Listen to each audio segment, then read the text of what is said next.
200 personas me miraban en silencio. Era el funeral de mi esposo, el hombre que amé durante 42 años, y mi propio hijo se levantó frente a todos para destruirme. Mala madre, me llamó. Tú lo mataste con tu amargura. 42 años criando a ese niño que ahora me escupía veneno frente a mi familia, frente al ataúd de su padre. Sentí las miradas. Vi cómo algunas tías asentían. Siempre lo sospechamos, decían sus ojos. Mi hijo esperaba que me quedara callada, que agachara la cabeza, que aceptara su traición en silencio. Pero tenía algo que él no sabía. Cerré los ojos, respiré hondo y saqué mi teléfono. Cuando ese audio comenzó a escucharse en los altavoces, 200 personas escucharon la verdad. Mi hijo palideció. Lo que ese audio reveló destruyó más que a mi hijo. Destruyó todo.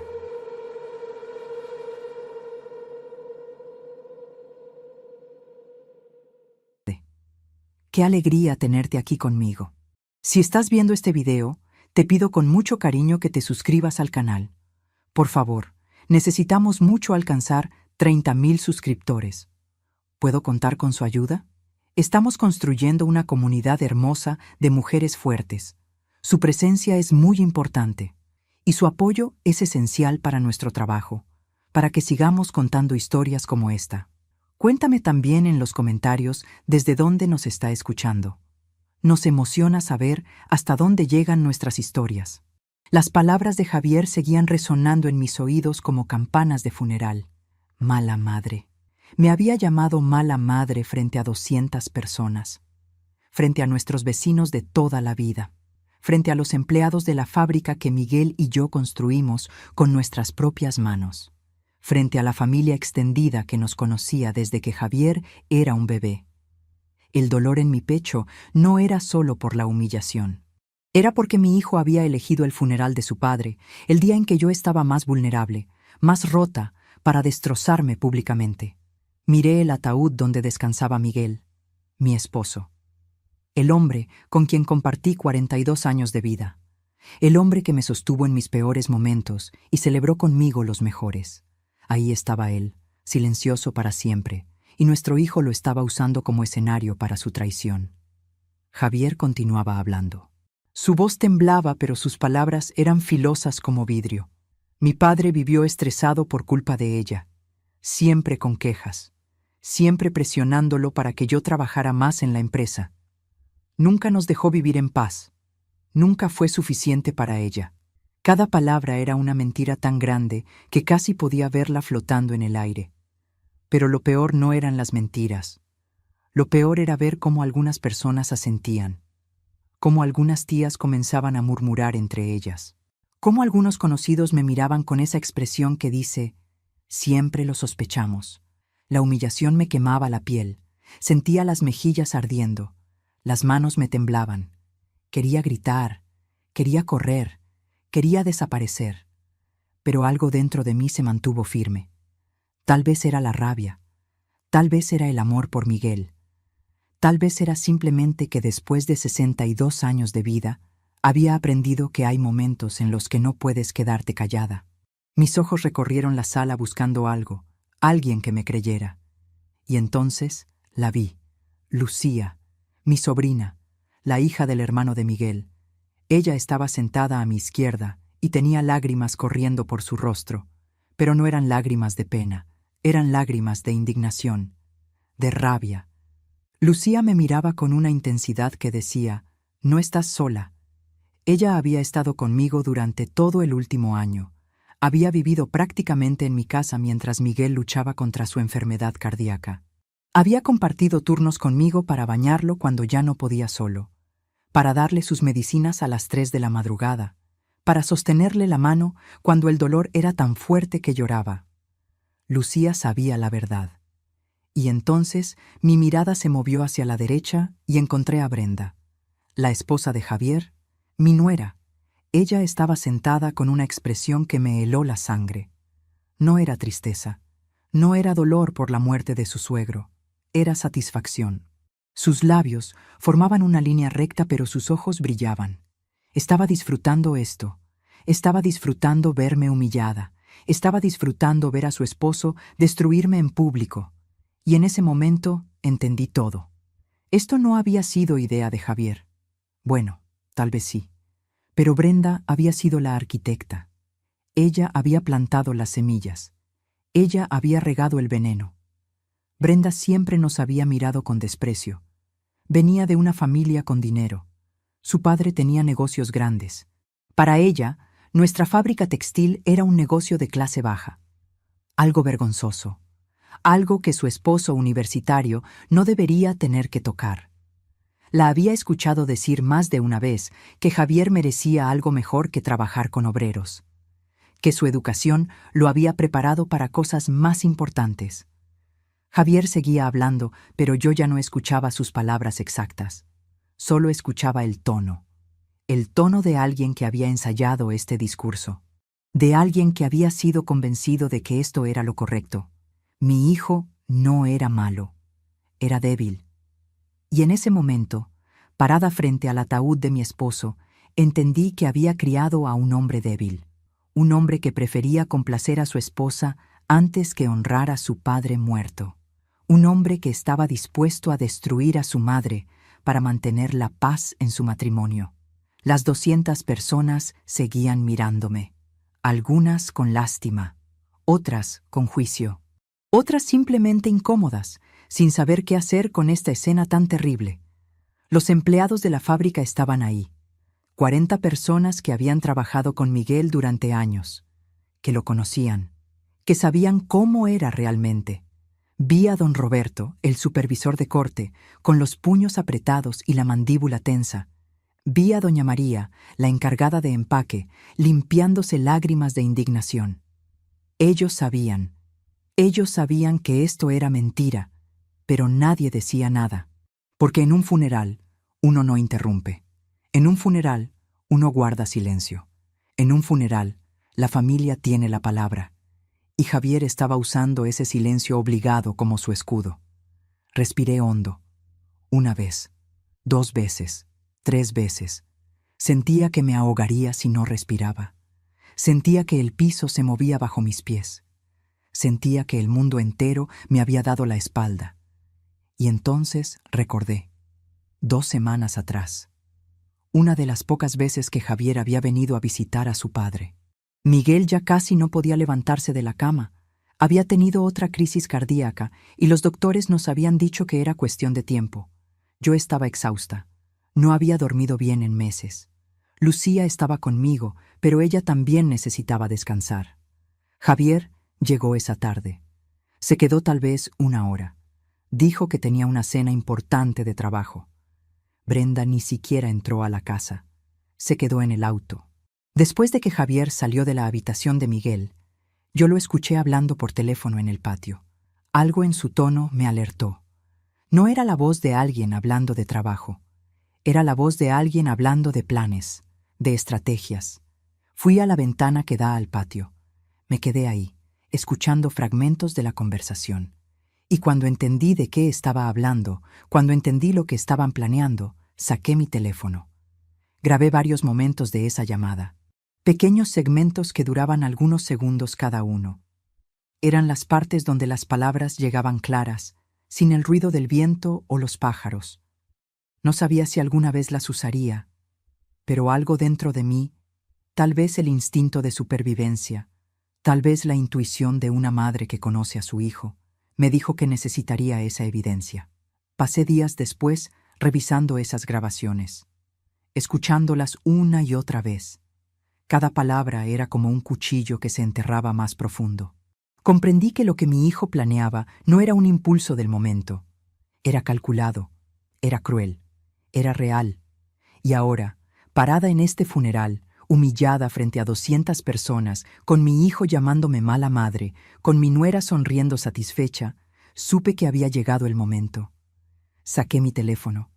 Mis manos temblaban tanto que casi lo dejé caer. Lucía se dio cuenta inmediatamente de lo que estaba haciendo. Se levantó de su asiento y caminó hacia mí. No dijo nada. Solo se paró a mi lado. Su presencia era un escudo, era apoyo silencioso. Era la familia real cuando la sangre te abandona. Los murmullos aumentaron cuando me vieron con el teléfono. Javier finalmente terminó su discurso venenoso y comenzó a caminar de regreso a su asiento. Pero yo di un paso adelante. «Espera», dije. Mi voz salió más fuerte de lo que esperaba, más clara. Javier se detuvo. Me miró con esa expresión de hijo que cree que ya ganó. «Tengo algo que todos deben escuchar», continué. Caminé hacia el sistema de sonido de la funeraria. El encargado, un señor mayor que había conocido a Miguel, me miró con confusión, pero no me detuvo. Conecté mi teléfono a los altavoces. El silencio en la sala era absoluto ahora. Ni un murmullo, ni una tos. 200 personas conteniendo la respiración. Javier estaba pálido. Brenda había perdido su expresión de satisfacción. Algo en su rostro cambió. Miedo, reconocimiento. Ella sabía lo que venía. Presioné play. Los primeros segundos solo se escuchó ruido de fondo. El viento en el patio. Pájaros. Y entonces, la voz de Javier llenó la sala. Mamá llamó llorando otra vez. Dice que papá tuvo otra crisis, que vaya urgente. Todas las cabezas se voltearon hacia él. Javier estaba congelado en su lugar. Vi cómo abría la boca, pero no salió ningún sonido. ¿Qué había llevado a mi propio hijo a este momento de traición? ¿Cómo había llegado hasta aquí? ¿Y qué sería de nosotros cuando ese audio terminara de sonar? Quédate conmigo, porque lo que estaba por revelarse cambiaría todo para siempre. Me llamo Carmen. Tengo 62 años y acabo de quedarme viuda. Mi esposo Miguel murió hace 3 días. Tenía 65 años. Nos casamos cuando yo tenía 20 y él 22. Estuvimos juntos 42 años. 42 años que ahora parecen un sueño lejano. Tenemos un solo hijo, Javier. 38 años. Casado con Brenda hace 10 años. Y un nieto precioso de 8 años que es la luz de mis ojos, aunque ahora lo vea tan poco. Miguel y yo éramos jóvenes cuando nos casamos. No teníamos nada más que amor y ganas de trabajar. Cuando Javier tenía 8 años, Miguel tuvo una idea. Conocía el negocio textil porque había trabajado en una fábrica desde los 16. Sabía cómo funcionaban las máquinas. Sabía sobre telas y cortes y producción. Usamos todos nuestros ahorros para comprar 2 máquinas de costura industriales viejas. Las instalamos en un local pequeño que rentamos en una zona industrial. Así comenzó nuestro taller. Al principio éramos solo nosotros 2. Yo cosía. Miguel cortaba la tela y hacía las ventas. Trabajábamos de 6 de la mañana a 10 de la noche. Javier se quedaba con mi mamá mientras trabajábamos. Los fines de semana lo llevábamos al taller. Jugaba entre las telas mientras nosotros seguíamos produciendo. Poco a poco fuimos creciendo. Contratamos a nuestro primer empleado, luego a 2 más, luego a 5.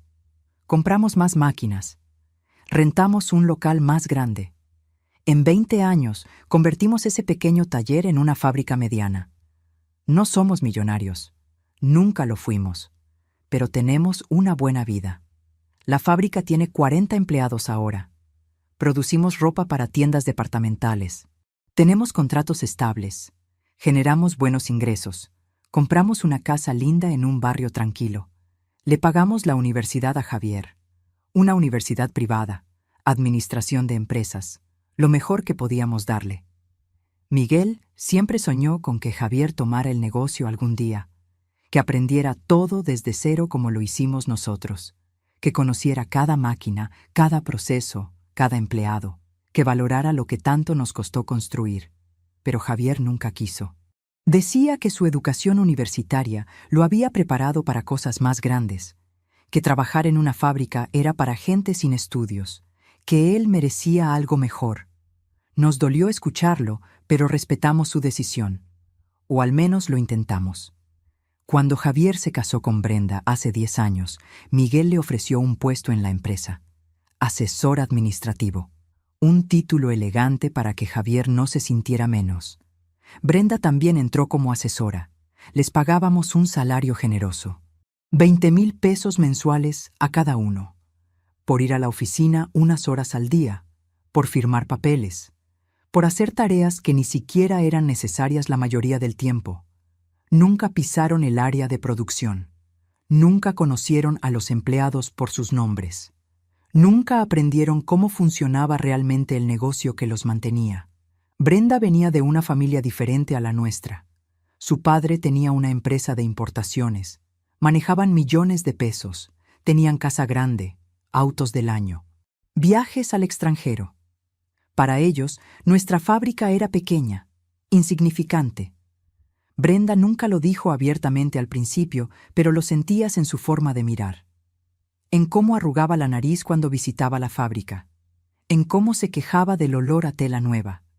En cómo llamaba a los empleados, la gente de ahí abajo. Lucía es diferente. Ella es la hija del hermano menor de Miguel. Su padre murió hace 10 años en un accidente de auto. Lucía tenía 25 años. Había estudiado contabilidad, pero no encontraba trabajo. Su mamá había muerto cuando ella era niña. No tenía más familia cercana. Miguel la trajo a vivir con nosotros por un tiempo. Le ofreció trabajo en la fábrica. «Mientras consigues algo mejor», le dijo. Pero Lucía nunca se fue. Comenzó operando una máquina de costura. Llegaba temprano, se quedaba tarde, hacía preguntas, aprendía, observaba. Los empleados la adoptaron como su hija. Miguel vio en ella lo que nunca vio en Javier: pasión, dedicación, respeto por el trabajo. Año tras año, Lucía fue ascendiendo. Supervisora, jefa de producción, gerente de operaciones, y finalmente hace 3 años, gerente general. Los empleados la aman, porque ella sabe lo que es trabajar duro, porque ella conoce cada máquina por su nombre, porque ella se ensucia las manos cuando es necesario. Hace un año Miguel comenzó a sentirse mal, dolores en el pecho, falta de aire. Los doctores dijeron que su corazón estaba fallando. Hipertensión, estrés, años de trabajo duro cobrando su precio. Necesitaba descansar, necesitaba cuidados, necesitaba a su familia. Yo dejé todo para cuidarlo. Cada medicina, cada cita médica, cada momento de dolor. Pero no podía hacerlo sola. Miguel pesaba mucho para que yo lo moviera sola cuando necesitaba ayuda. Necesitaba brazos más jóvenes. Llamamos a Javier. 1 vez, 2 veces, 10 veces. «Estoy ocupado, mamá. Tengo una reunión importante. Brenda y yo tenemos planes. La próxima semana prometo que voy». Lucía apareció sin que la llamáramos. «Tía, me voy a quedar unos días para ayudar». Esos días se convirtieron en semanas. Las semanas en meses. Lucía prácticamente vivió en nuestra casa durante el último año de vida de Miguel. Dormía en el sofá de la sala. Se levantaba en las madrugadas cuando Miguel tenía crisis. Lo ayudaba a bañarse porque yo no tenía fuerza suficiente. Cocinaba, limpiaba, trabajaba en la fábrica durante el día y cuidaba a Miguel por las noches. Todo mientras mi hijo, mi única sangre, apenas visitaba. Hace 2 semanas Javier vino. Miguel estaba muy mal ese día. Apenas podía hablar. Los doctores nos habían dicho que era cuestión de días. Javier se quedó 1 hora. Brenda ni siquiera entró. Cuando Javier salió al patio a hacer esa llamada, yo escuché y grabé fragmentos. Y ahora esos audios estaban sonando en el funeral de Miguel frente a 200 personas. ¿Qué dirían todos cuando escucharan la conversación completa? ¿Qué pasaría con mi hijo? ¿Qué pasaría conmigo? Si te está gustando esta historia, por favor, asegúrate que ya estás suscrita al canal. Necesitamos mucho alcanzar 30,000 suscriptores. ¿Puedo contar con su apoyo a nuestro trabajo? La voz de Javier seguía sonando en los altavoces. Mamá llamó llorando otra vez. Dice que papá tuvo otra crisis, que vaya urgente. Todas las miradas estaban sobre mi hijo ahora. Ya no sobre mí, sobre él. Vi cómo intentaba moverse, pero sus piernas no le respondían. Estaba paralizado por el shock, por el miedo, por la certeza de que su mundo estaba a punto de colapsar. Entonces se escuchó la voz de Brenda, aburrida, fastidiada, sin una pizca de compasión. «Ay, Javier, siempre es urgente. Tu madre es dramática. Deja que Lucía maneje todo. Para eso está viviendo ahí prácticamente». Sentí como Lucía se tensaba a mi lado. Escuchar esas palabras, escuchar cómo la reducían a una empleada, a una herramienta útil, cuando ella había dado tanto, cuando ella había sacrificado su propia vida para cuidar a un hombre que ni siquiera era su padre. Varias personas en la sala voltearon a ver a Lucía. Los empleados de la fábrica la miraban con lágrimas en los ojos. Ellos sabían. Ellos la habían visto llegar exhausta al trabajo después de noches sin dormir cuidando a Miguel. La habían visto llorar en su oficina cuando Miguel tenía una mala crisis. La habían visto mantenerse fuerte cuando nosotros nos derrumbábamos. El audio continuaba. La voz de Javier otra vez. Siento culpa. Mi papá realmente está mal. Un suspiro. Un momento de duda en su voz. Por un segundo, solo un segundo, sonaba como mi hijo, como el niño que yo crié, como alguien que tenía conciencia. Brenda no le dio espacio a esa conciencia. Tu padre está viejo, cariño. Es inevitable. Ya vivió su vida. Escuché jadeos en la sala. Alguien murmuró, Dios mío. Una tía se llevó la mano a la boca. Incluso las personas que antes habían asentido con el discurso de Javier, ahora lo miraban diferente. Miguel no había sido solo mi esposo. Había sido hermano, tío, primo, amigo, jefe. Para muchas de las personas en esa sala, Miguel había sido importante. Y escuchar a su nuera decir con tanta frialdad que ya había vivido suficiente, que su muerte era inevitable entonces, ¿para qué molestarse? Era demasiado, era cruel, era inhumano. Javier habló de nuevo en el audio. Pero tal vez debería visitarlo más, pasar tiempo con él. Por favor, hijo, pensé. Por favor, defiende a tu padre aunque sea en esta grabación, aunque sea en este momento que ya pasó. Demuéstrame que algo de ti sigue siendo el niño que crié. Brenda destruyó esa esperanza con sus siguientes palabras. ¿Y perder nuestros fines de semana? Por favor. Además, tú ya eres parte de la dirección de la empresa. El dinero del negocio ya es prácticamente nuestro. Ahí estaba. La verdad desnuda, cruda, sin adornos. No les importaba a Miguel, no les importaba su sufrimiento, solo les importaba el dinero. Solo les importaba la herencia. Solo les importaba que el viejo muriera rápido para poder tomar lo que creían que les pertenecía. Vi a don Roberto, el supervisor de corte, levantarse de su asiento. Tenía los puños cerrados, la cara roja. Don Roberto había trabajado con Miguel durante 20 años. Lo consideraba su hermano. Vi cómo doña María le ponía una mano en el brazo, pidiéndole calma. Pero todos los empleados tenían la misma expresión: indignación, rabia, dolor. El audio seguía. Había un pequeño silencio, luego otra parte de la conversación. Javier mencionando que yo insistía en que debería aprender el negocio desde cero, que Miguel quería que conociera cada proceso, que trabajara en producción como había hecho Lucía. Y Brenda riéndose, riéndose. Su risa sonaba como vidrios rotos en el silencio de la funeraria. ¿Tú? ¿En el piso de la fábrica entre obreros? Estudiaste administración en la universidad, Javier. No naciste para trabajar con las manos como tu prima. Tú tienes clase. La palabra clase cayó como veneno. Los empleados, la gente trabajadora que había construido el negocio con sus manos, que se levantaba a las 5 de la mañana para llegar a tiempo, que sostenía a sus familias con el trabajo honesto. Eran obreros, sin clase, sin valor, solo herramientas. Vi a Lucía temblar, no de miedo, de rabia contenida. Ella había comenzado en esas máquinas. Ella había sido una de esos obreros sin clase y había llegado a gerente general por su esfuerzo, por su dedicación, por su capacidad, no por su apellido, no por su sangre, por su trabajo. Javier intentaba defenderse en el audio. A veces pienso que tienen razón, que debería esforzarme más. Qué triste escucharlo, qué patético, porque no se estaba defendiendo realmente. Solo estaba expresando dudas que nunca se convertirían en acciones. Brenda lo aplastó inmediatamente. No seas ridículo. Cuando tu padre muera, van a heredar todo de todas formas. La empresa, la casa, los ahorros. Todo será nuestro. Ahí estaba otra vez. Cuando tu padre muera. No sí. cuándo, como si ya lo hubieran enterrado, como si ya estuviera muerto. Esto había sido grabado hace apenas 2 semanas. Miguel todavía estaba vivo, luchando, sufriendo, esperando a su hijo. Y su hijo estaba en el patio planeando su herencia.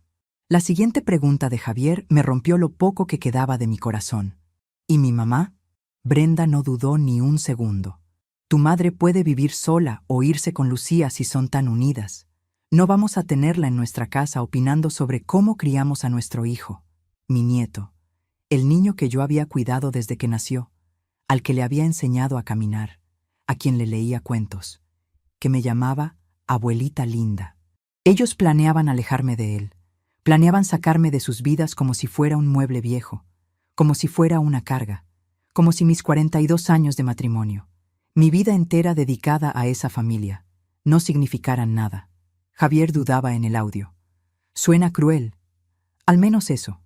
Al menos reconocía que era cruel, pero Brenda tenía la respuesta perfecta. Otro segmento del audio comenzó. Cuando llegue el funeral, vas a culpar a tu madre. Di que ella presionaba mucho a tu padre con exigencias sobre el negocio, que por eso se estresó y enfermó su corazón. Silencio absoluto en la sala. Nadie respiraba.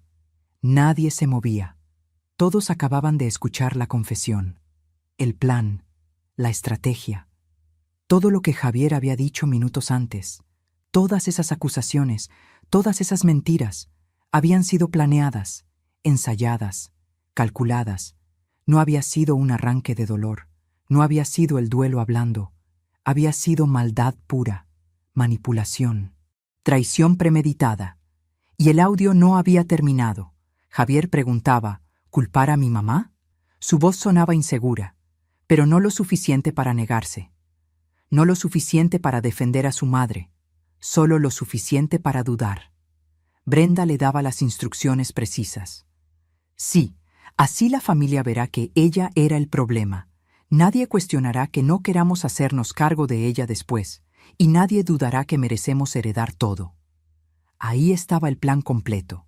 Destruirme públicamente para justificar abandonarme, para que la familia pensara que me lo merecía, para que cuando me dejaran sola, todos dijeran, es que Carmen era difícil, para que cuando se quedaran con todo y a mí no me dieran nada, la gente dijera, es que ella se lo buscó, y Javier había aceptado.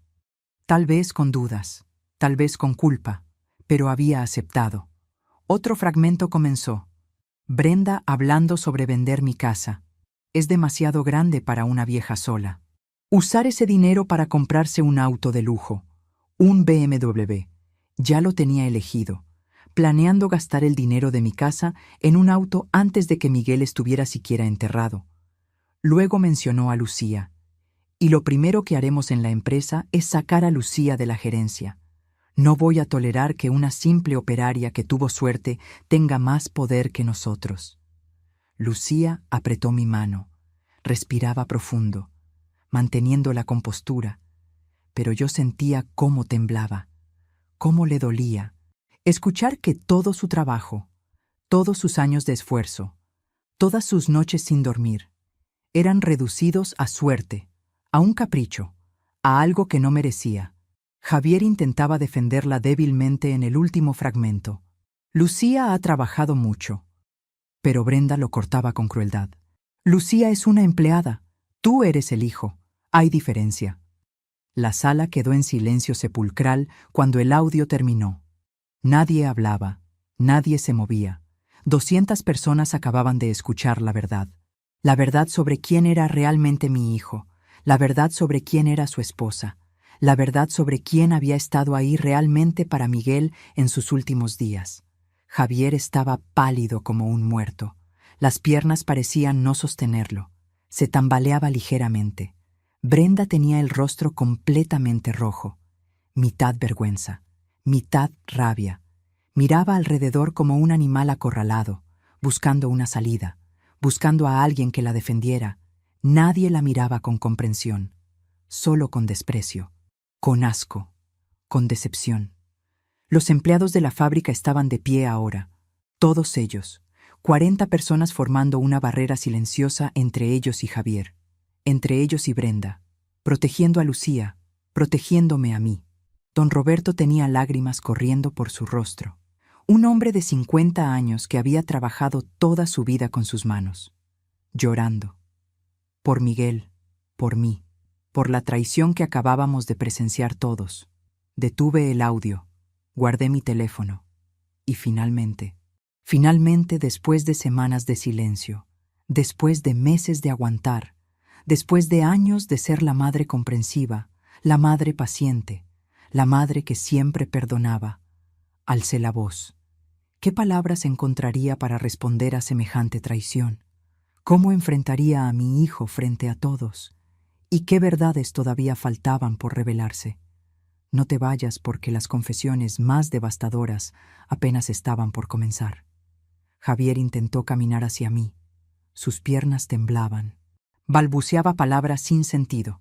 Mamá, yo puedo explicar. Eso fue, no es lo que parece, yo estaba. Pero Lucía se interpuso entre nosotros. Físicamente, su cuerpo pequeño de repente parecía una muralla. No te le acerques, ya hiciste suficiente. Su voz era firme, clara, protectora. Alcé una mano deteniéndolos a ambos. Esto era mi responsabilidad, mi hijo, mi dolor, mi verdad por decir. Comencé a hablar. Mi voz salió quebrada al principio, pero se fue fortaleciendo con cada palabra. Mi hijo acaba de llamarme mala madre. Dice que mi amargura mató a su padre. Hice una pausa. Miré a las 200 personas frente a mí. Pero todas estas personas aquí presentes conocen otra historia. Los empleados de nuestra fábrica vieron quién trabajó hasta su último día de salud. Me volteé hacia don Roberto, hacia doña María, hacia todos los trabajadores que habían visto a Miguel día tras día. Ustedes vieron a Miguel en la fábrica incluso cuando ya no debía estar ahí. Vieron su amor por ese negocio que construimos juntos.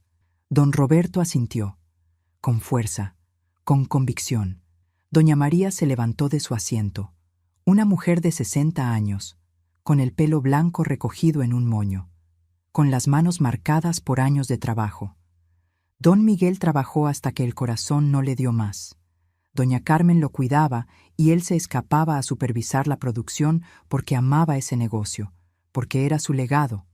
Otro empleado se levantó, Luis, un hombre joven que había comenzado hace 5 años. Y don Javier nunca pisó el área de producción, ni una sola vez en todos estos años. Más voces comenzaron a llenarse unas sobre otras.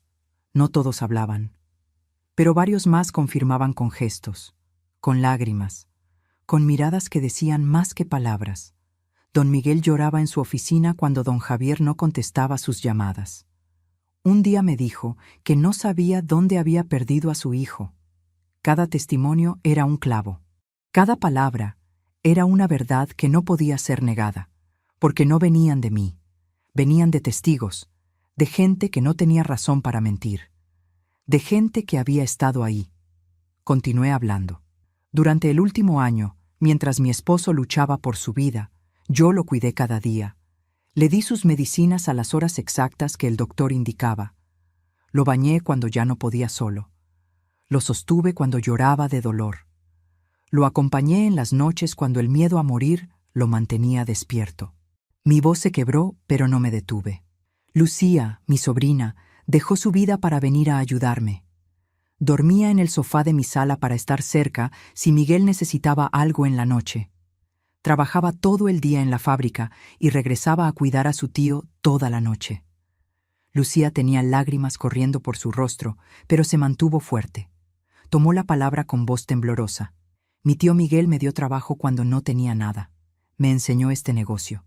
Me trató como hija. Fue más padre para mí que mi primo es hijo para ustedes. Se volteó hacia Javier con una mirada que mezclaba dolor y rabia. Yo estuve ahí, Javier. Te llamamos 30, 40 veces pidiéndote que vinieras. Tu padre preguntaba por ti en sus momentos más débiles. Decía tu nombre cuando el dolor era muy fuerte.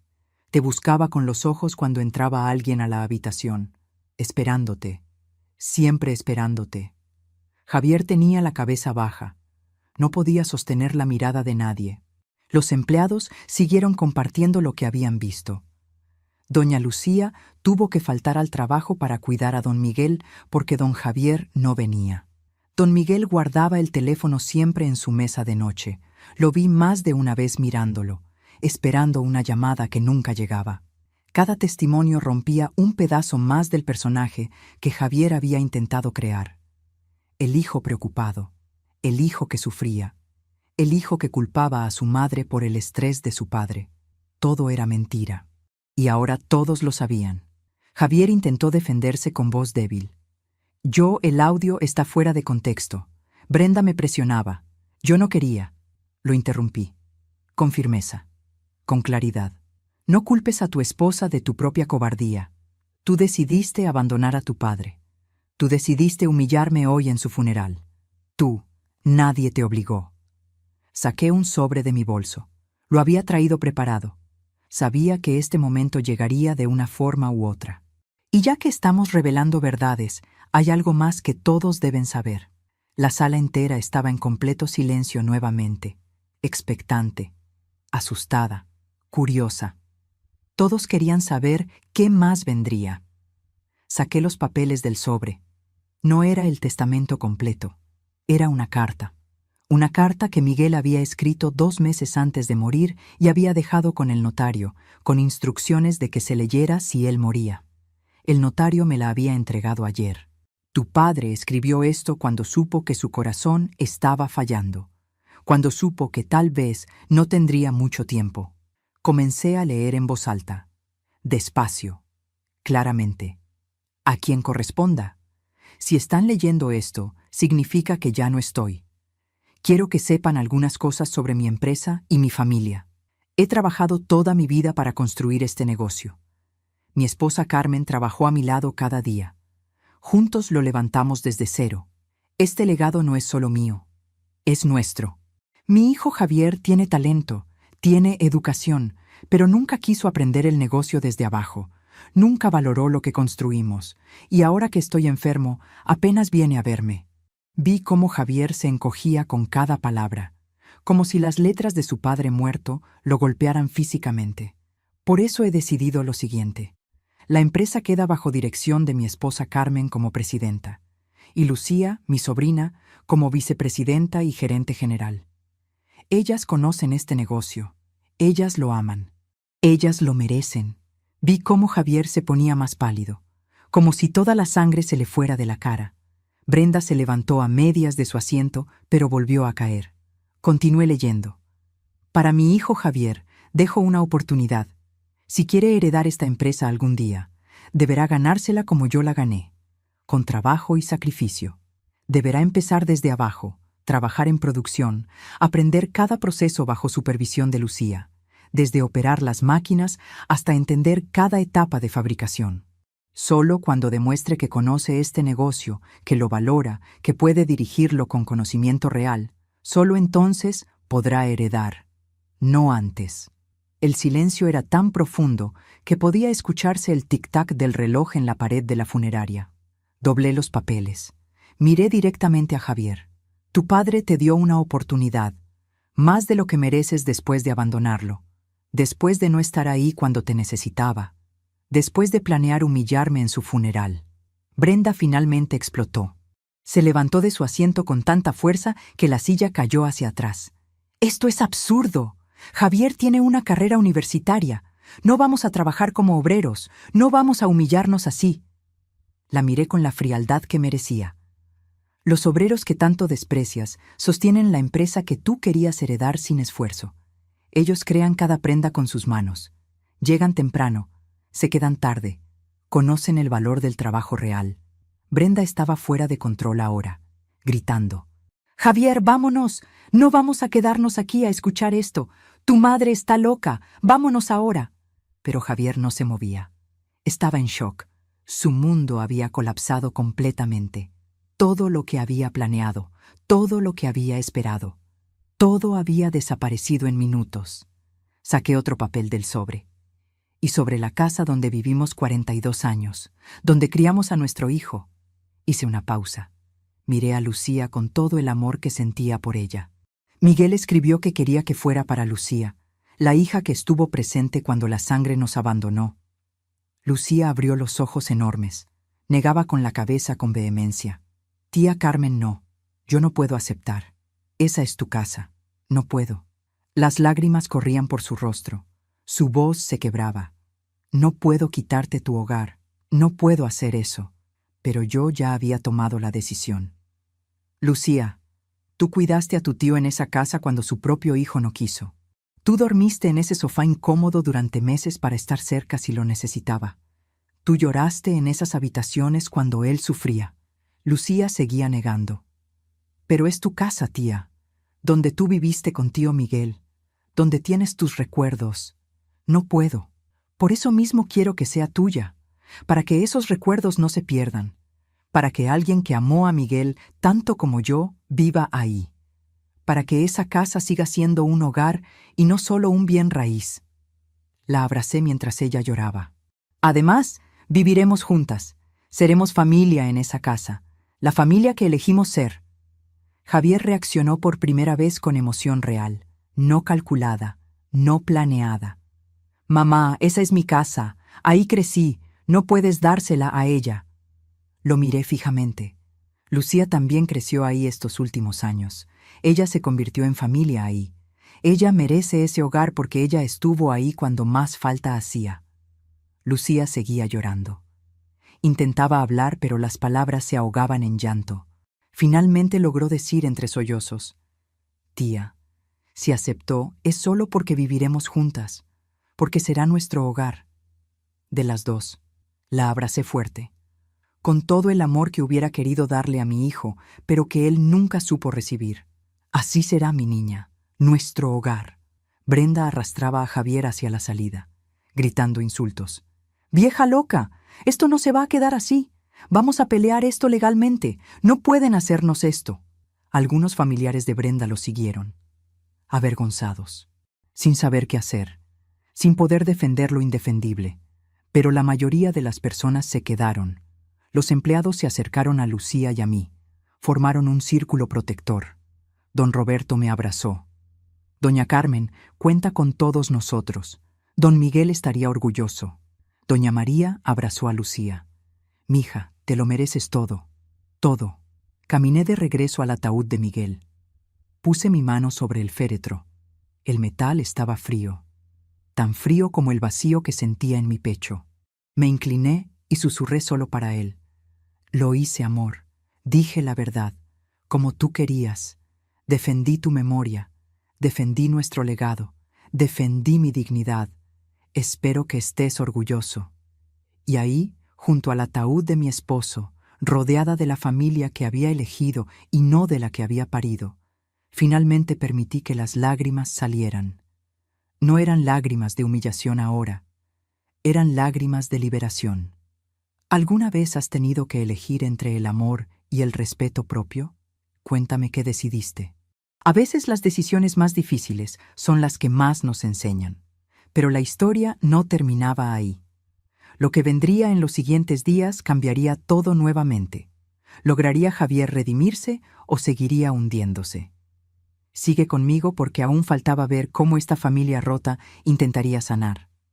Los días después del funeral fueron extraños, como vivir en una realidad que no terminas de entender, como despertar cada mañana y recordar que tu vida cambió para siempre. Esa misma noche, después de que todos se fueron, después de que enterramos a Miguel, después de que regresamos a la casa, mi teléfono comenzó a sonar. Era Javier. Lo dejé sonar. 1 vez, 2 veces, 10 veces. No contesté. Llegaron los mensajes. Mamá, por favor, contesta. Necesito hablar contigo. Puedo explicar todo. No fue mi intención lastimarte. Brenda me presionó. Por favor, mamá. Cada mensaje era más desesperado que el anterior, pero yo no tenía energía para responder. No tenía palabras. No tenía perdón preparado. Bloqueé su número. Necesitaba silencio. Necesitaba espacio. Necesitaba procesar lo que había pasado sin escuchar sus excusas. Lucía y yo comenzamos los trámites legales inmediatamente. La transferencia de la casa requería documentación, escrituras, notario. Yo firmé la cesión de derechos voluntariamente, sin presión, sin obligación, porque era mi decisión, porque quería que Lucía tuviera ese hogar que tanto merecía. El abogado nos explicó que tardaría algunas semanas en completarse el registro. Pero la decisión ya estaba tomada. Era irrevocable.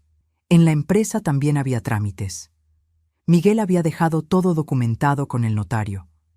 Su carta testamentaria especificaba claramente la estructura de dirección. Pero igual tuvimos que reunir a los accionistas, presentar los documentos ante el registro mercantil, hacer oficial mi nombramiento como presidenta y el de Lucía como vicepresidenta. Hubo intentos de contestación. Brenda contrató un abogado que intentó argumentar que el testamento era inválido, que Miguel no estaba en sus cabales cuando lo escribió, pero el notario tenía certificados médicos que probaban lo contrario. Miguel había sido evaluado por 2 doctores independientes antes de firmar. Estaba completamente lúcido. Sabía exactamente lo que hacía. Después de semanas de intentos legales fallidos, el abogado de Brenda se retiró del caso. No había nada que hacer. El testamento era sólido. Los empleados mostraron su apoyo de formas que nunca esperé. La producción aumentó, como si cada uno de ellos quisiera honrar la memoria de Miguel trabajando más duro, como si cada prenda cosida fuera un homenaje. Don Roberto me dijo una mañana: «Doña Carmen, don Miguel nos enseñó a trabajar con orgullo. Vamos a mantener vivo ese orgullo». Y lo hicieron, cada día, con dedicación, con amor. Una semana después del funeral, mi teléfono sonó con un número desconocido. Contesté sin pensar. Era Brenda. No para pedir perdón, no para ofrecer condolencias tardías, para exigir: «Carmen, necesitamos hablar sobre la herencia. Lo que Miguel dejó escrito no es justo. Javier es el hijo. Javier merece la empresa. No vas a salirte con la tuya». Le colgué el teléfono. Bloqueé ese número también. No tenía tiempo ni energía para su codicia.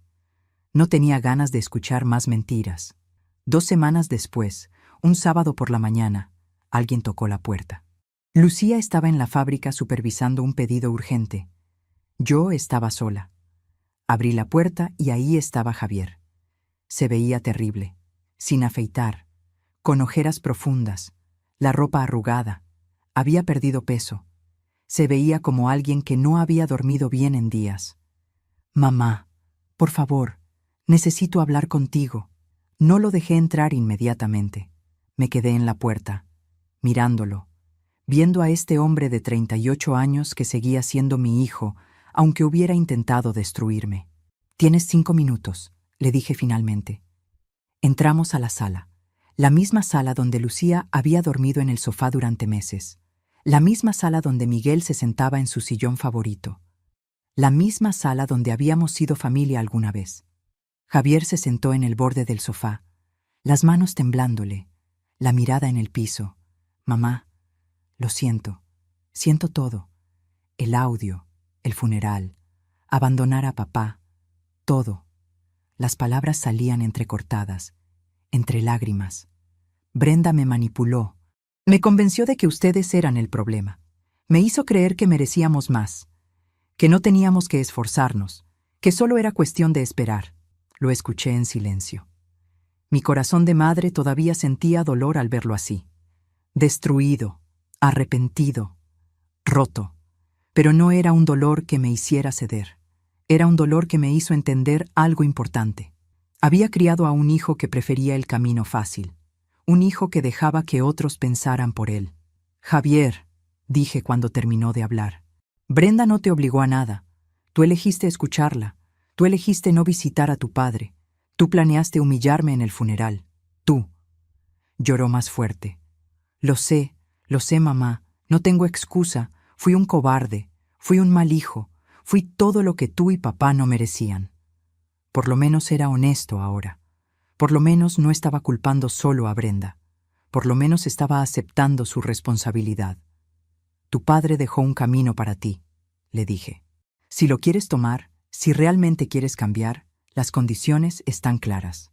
Le expliqué todo. Trabajar en la fábrica, desde el nivel más básico, aprender cada proceso, cada máquina, cada detalle, bajo las órdenes de Lucía, sin privilegios, sin trato especial, como cualquier empleado nuevo. Comenzarás a las 6 de la mañana, terminarás a las 6 de la tarde, te ensuciarás las manos, te cansarás, te dolerá el cuerpo, pero aprenderás lo que tu padre intentó enseñarte toda la vida. Javier aceptó, con lágrimas, con desesperación. Haré lo que sea, mamá, lo que sea. Solo dame una oportunidad, le advertí. No es para mí que lo harás, es por el legado de tu padre, y para enseñarle a tu hijo lo que es el trabajo real, para que él no crezca creyendo que el dinero cae del cielo. Mencioné a mi nieto y vi cómo Javier se quebraba aún más. Extraño a mi hijo. Brenda apenas me deja verlo. Dice que soy un fracasado, que no merezco ser su padre. Por primera vez sentí algo de compasión. No por Javier, por mi nieto, un niño de 8 años atrapado en medio de todo esto. Cuando Brenda se enteró de las condiciones que yo había puesto, explotó. Javier me lo contó después. Ella lo llamó insultándolo. ¿Vas a arrastrarte por tu madre? ¿Vas a trabajar como un obrero cualquiera? ¿Vas a humillarte así? Yo no me casé contigo para esto. Yo no nací para ser esposa de un operario de fábrica. Mi familia tiene estándares. Tengo dignidad. Le dio un ultimátum. O abandonas este plan ridículo de trabajar en esa fábrica, o me voy, y me llevo a tu hijo. Javier me contó que por primera vez en años eligió algo diferente a lo que Brenda quería. Entonces vete. No puedo seguir siendo el hombre que decepcionó a mi padre. No quiero que mi hijo crezca viéndome como un cobarde. Brenda se fue esa misma semana. Pidió el divorcio. Se llevó a mi nieto. Temporalmente, dijeron los abogados, hasta que se resolviera la custodia. No vi a mi nieto durante meses después de eso. Brenda no me permitía visitarlo. Decía que yo era mala influencia, que yo había destruido su familia, que yo le había lavado el cerebro a Javier. El dolor de no ver a ese niño era casi tan fuerte como el dolor de haber perdido a Miguel. Casi. Javier comenzó a trabajar en la fábrica un mes después del funeral. El primer día llegó a las 6 de la mañana. Lucía lo estaba esperando. No hubo abrazo. No hubo bienvenida cálida. Solo instrucciones profesionales. Vas a comenzar en corte de tela. Don Roberto será tu supervisor. Harás exactamente lo que él te diga. Sin quejas, sin excepciones. ¿Entendido? Javier asintió. Humilde, asustado, sabiendo que su prima, que había sido una simple operaria con suerte, ahora era su jefa. Las primeras semanas fueron humillantes para él. Los empleados no lo trataban mal, pero tampoco lo trataban con deferencia. Era uno más. Tenía que ganarse el respeto como todos. Sus manos se llenaron de callos. Su espalda dolía cada noche. Llegaba a casa exhausto, sucio, con el cuerpo adolorido. Pero hubo momentos difíciles. La segunda semana casi se rinde. Llegó tarde un día, con los ojos rojos. Lucía lo llamó a su oficina. Si no puedes cumplir el horario, no puedes estar aquí. Así de simple. Javier se quebró. Es que Brenda, y mi hijo, y todo esto es muy duro. Lucía no cedió. Era duro para tu tía Carmen cuidar a tu padre sola. Era duro para mí trabajar todo el día y cuidarlo toda la noche. Tú elegiste este camino, ahora cúmplelo o vete. Javier no se fue, pero vi en sus ojos que casi lo hace. También hubo un conflicto en su tercera semana. Un empleado mayor, Antonio, le habló duro cuando Javier cometió un error en el corte. Así no se hace, estás desperdiciando tela, pon atención. Javier reaccionó mal. No me hables así, yo soy. Se detuvo. Iba a decir, yo soy el hijo del dueño, pero se dio cuenta. Ya no podía usar eso como escudo. Antonio lo miró fijamente. ¿Eres qué? Aquí todos somos iguales. Si no te gusta cómo trabajo, díselo a la gerente. Pero yo te voy a enseñar como enseño a todos. Con firmeza, con honestidad. Javier tuvo que tragarse el orgullo. Pedir disculpas. Aprender. Yo lo visitaba ocasionalmente en la fábrica. Desde lejos, observando. No hablábamos mucho. El daño era demasiado profundo. Las heridas demasiado frescas. Pero veía su esfuerzo. Veía cómo llegaba más temprano cada día. Cómo se quedaba aprendiendo, cómo hacía preguntas, cómo lentamente, muy lentamente, Los empleados comenzaban a respetarlo, no por su apellido, por su trabajo. Don Roberto me dijo una vez: «Doña Carmen, su hijo está cambiando, lento, pero está cambiando. Ayer se quedó 2 horas extra para terminar un lote, sin que nadie se lo pidiera, y cuando Antonio le agradeció, Javier solo dijo: «Es mi trabajo». Tal vez había esperanza, tal vez. Después de 6 meses de divorcio, Brenda permitió que mi nieto visitara a Javier. Los fines de semana, unas horas, con supervisión. El niño tenía ahora 9 años, y ahí fue cuando vi el cambio real en Javier. Mi nieto comenzó a ir a la fábrica después de la escuela. Javier lo llevaba, le mostraba las máquinas, le explicaba los procesos, le presentaba a los empleados. Un día llegué y vi a mi nieto hablando con don Roberto. «¿Mi papá siempre trabajó así?». Don Roberto, un hombre honesto, respondió: «No, hijo, tu papá está aprendiendo a trabajar como lo hacía tu abuelo. Está aprendiendo a valorar lo que tu abuelo construyó». El niño me vio y corrió hacia mí. «Abuela, mi papá me está enseñando cómo se hace la ropa. Es muy difícil. Tú y el abuelo hacían esto todos los días». Lo abracé, con todo el amor que había guardado durante meses sin verlo. «Sí, mi amor, tu abuelo amaba este trabajo, y tu papá está aprendiendo a amarlo también». Mi nieto empezó a hacer preguntas sobre Miguel. Preguntas que antes nunca había hecho, porque Brenda no hablaba de él, porque Javier no lo mencionaba. ¿El abuelo era bueno en esto? ¿El abuelo construyó todo esto desde cero? ¿El abuelo me quería? Cada pregunta era un cuchillo y un regalo al mismo tiempo. Dolorosa porque Miguel no estaba ahí para responderlas. Un regalo porque su memoria seguía viva en su nieto. Javier le contaba historias ahora, historias que antes no había valorado. Historias sobre cómo Miguel comenzó con 2 máquinas viejas, cómo trabajaba 16 horas al día, cómo conocía a cada empleado por su nombre. Ver a mi nieto entender el valor del trabajo fue mi mayor regalo. Mientras escribo en los comentarios desde dónde nos está escuchando, quiero saber hasta dónde llega esta historia, hasta dónde llega el dolor, pero también la esperanza. Lucía y yo vivíamos juntas ahora. La casa seguía en proceso de transferencia legal, pero ya era nuestro hogar compartido. «Tía, esta casa es tan tuya como será mía. Esto no cambia nada entre nosotras», me decía Lucía cada vez que yo intentaba agradecerle por dejarme quedar. «No me estás dejando quedar, mi niña. Este es nuestro hogar, de las 2». Y era verdad. Cambiaba que yo ya no estaba sola. Cambiaba que tenía familia real. No por sangre, por elección, por amor, por lealtad. ¿Pero sería suficiente este cambio en Javier? ¿Podría reconstruirse una relación tan rota? ¿Y qué pasaría cuando llegara el momento de decidir su futuro en la empresa? Acompáñame hasta el final porque la reflexión más importante aún estaba por venir. Hoy tengo 65 años.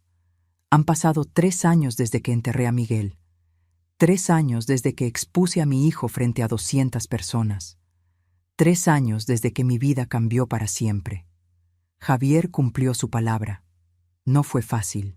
Los primeros meses fueron los más difíciles. Llegaba a las 6 de la mañana. Sus manos, que antes solo habían sostenido plumas y documentos, ahora sostenían tijeras de corte industrial. Sus manos se llenaron de callos. Su espalda dolía. Sus piernas temblaban al final del día. Lucía no le dio trato preferencial. Lo trató como a cualquier empleado nuevo, con firmeza, con exigencia, con justicia. «Aquí todos trabajamos igual, tu apellido no te da privilegios. Tienes que ganarte el respeto como todos. Si quieres esta empresa algún día, tendrás que demostrar que la mereces». Los empleados al principio fueron escépticos. Era el hijo del dueño después de todo. El mismo que los había ignorado durante años, el mismo que nunca había pisado el área de producción, el mismo que había dicho en ese audio que trabajar con ellos era humillante. Pero Javier no se rindió. 6 meses en corte de tela. Aprendió a medir, a cortar, a no desperdiciar material.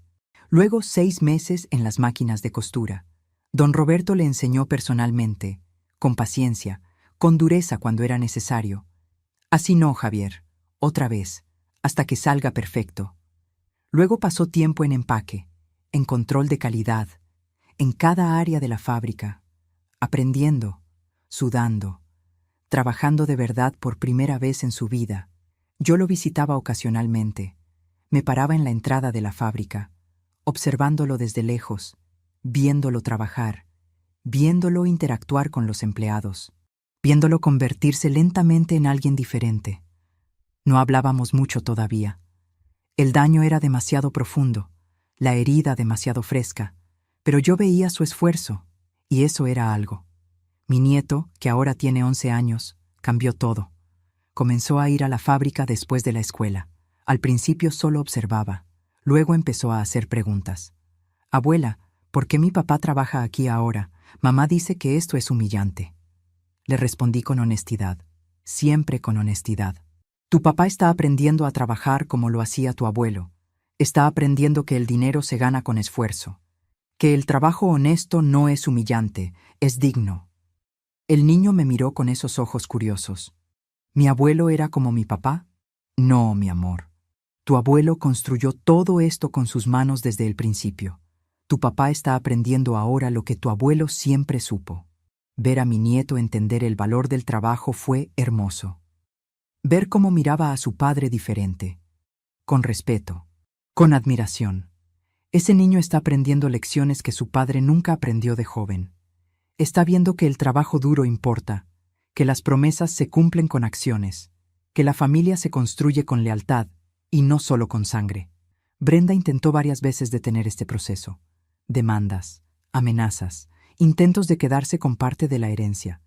Pero el testamento de Miguel era claro, legalmente sólido, irreversible. No pudo hacer nada. Se volvió a casar hace un año, con alguien de su círculo social, alguien con dinero. Mi nieto vive con ella, pero pasa los fines de semana con Javier, y cada vez más tiempo conmigo, en esta casa que ahora es oficialmente de Lucía, pero que sigue siendo nuestro hogar compartido. Lucía maneja la empresa como gerente general. Yo sigo como presidenta, pero voy solo 3 veces por semana. Superviso, aconsejo, mantengo vivo el legado de Miguel. Lucía es la mejor gerente que la empresa ha tenido, mejor incluso que Miguel, porque ella combina su conocimiento técnico con una visión moderna. La empresa ha crecido bajo su dirección. Más contratos, más empleados, más ganancias.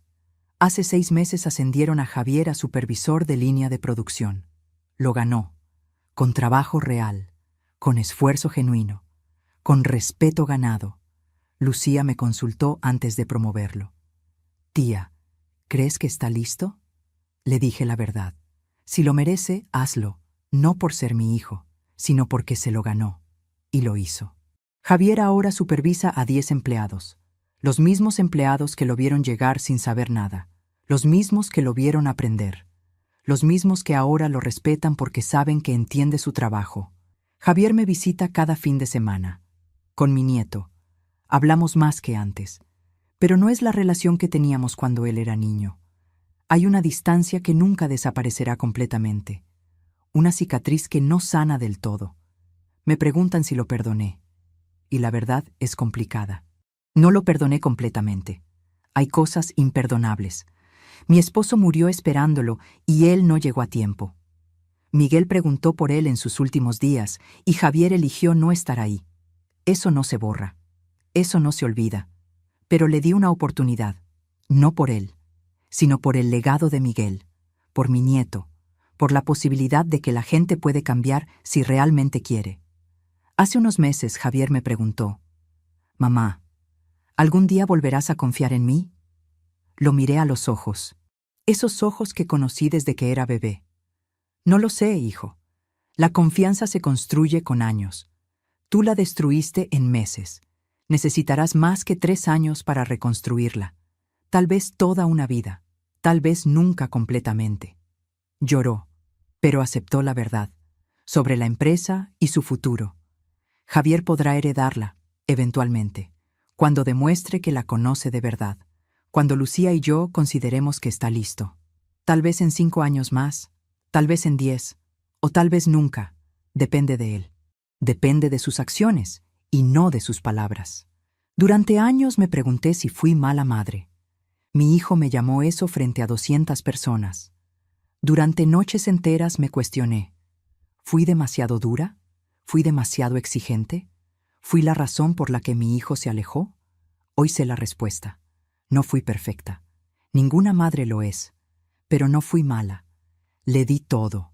Amor, educación, oportunidades. Tal vez ese fue mi error, darle todo sin enseñarle a ganarlo, sin enseñarle el valor del esfuerzo, sin enseñarle que el amor tiene límites, que el respeto se gana, que la familia implica responsabilidad. Miguel me enseñó algo importante antes de morir. Me lo dijo en una de nuestras últimas conversaciones. Carmen, el amor verdadero a veces significa decir no. Significa poner límites incluso cuando duele. Significa dejar que las personas enfrenten las consecuencias de sus acciones. Y tenía razón. Lucía no salió de mi vientre, pero me cuida como si hubiera nacido de mí. Me llama cada día aunque viva en la misma casa. Me pregunta cómo estoy, cocina mis comidas favoritas, se sienta conmigo cuando la tristeza por Miguel me abruma, me acompaña al cementerio cada domingo a visitar su tumba. Javier salió de mi vientre, pero me abandonó cuando más lo necesitaba. Eligió a su esposa sobre su padre moribundo, eligió el dinero sobre la lealtad, eligió la comodidad sobre el esfuerzo. Aprendí que la verdadera familia no siempre comparte tu sangre. A veces es quien comparte tu carga, quien está ahí cuando todo se derrumba, quien elige quedarse cuando todos se van. Mi nieto está aprendiendo lecciones que su padre nunca aprendió de joven. Ve a su papá trabajar duro ahora. Ve que el dinero se gana con esfuerzo. Ve que las promesas se cumplen con acciones. Ve que el respeto se construye día a día. Ese niño será diferente. Y esa es la mayor victoria de Miguel, aunque él no esté aquí para verla. Me levanto cada mañana en esta casa que ahora le pertenece legalmente a Lucía. Preparo café. Leo. Camino por el jardín que Miguel plantó y que ahora Lucía mantiene con amor. Lucía se va a la fábrica temprano. Yo hago las compras. Cocino. A veces visito a amigas. A veces voy a la fábrica. A veces simplemente me siento en el sillón de Miguel y recuerdo. Es una vida simple, pero es mi vida, con dignidad, con paz, con la familia que elegí. Me preguntan si me arrepiento de haber puesto ese audio en el funeral. Nunca me arrepentiré. La verdad debía salir. Miguel merecía que la verdad se dijera sobre cómo murió, esperando a un hijo que nunca llegó, amando hasta el final a una familia que lo abandonó. Yo merecía defenderme. No iba a dejar que me llamaran mala madre sin responder. No iba a quedarme callada mientras mi hijo me destruía públicamente. Fue doloroso, fue público, fue humillante para todos, pero fue necesario. Porque la dignidad importa, porque la verdad importa, porque las madres también merecemos respeto. Mi esposo Miguel me enseñó el valor del trabajo. Mi hijo Javier me enseñó el dolor de la traición. Lucía me enseñó el significado de la lealtad. Y yo me enseñé a mí misma que nunca es tarde para defender tu dignidad. Tengo 65 años. He enterrado a mi esposo. He visto a mi hijo caer y empezar a levantarse lentamente. He encontrado familia donde no la esperaba. Si pudiera volver atrás, ¿cambiaría algo? No cambiaría haber puesto ese audio. No cambiaría haber ayudado a transferir la casa a Lucía. No cambiaría haber establecido las condiciones para que Javier ganara su herencia. Tal vez cambiaría cómo crié a mi hijo, darle todo sin enseñarle a valorarlo. Pero eso ya no lo puedo cambiar. Esa lección ya se aprendió, dolorosamente, públicamente. Pero se aprendió.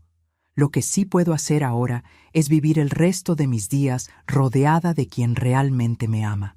Lucía es el centro de mi vida ahora. Mi nieto tiene un lugar importante. Javier está ahí, en la periferia, reconstruyendo lentamente lo que destruyó. Y está bien así. No todo se repara completamente. Algunas cosas quedan rotas para siempre, pero se aprende a vivir con las grietas. Cuando yo muera, moriré sabiendo que defendí el legado de Miguel, que no dejé que pisotearan su memoria, que enfrenté a mi hijo cuando todos esperaban que me quedara callada, que puse límites cuando era más fácil ceder, porque las madres también merecemos respeto, porque el amor sin dignidad no es amor, es sacrificio que nos destruye.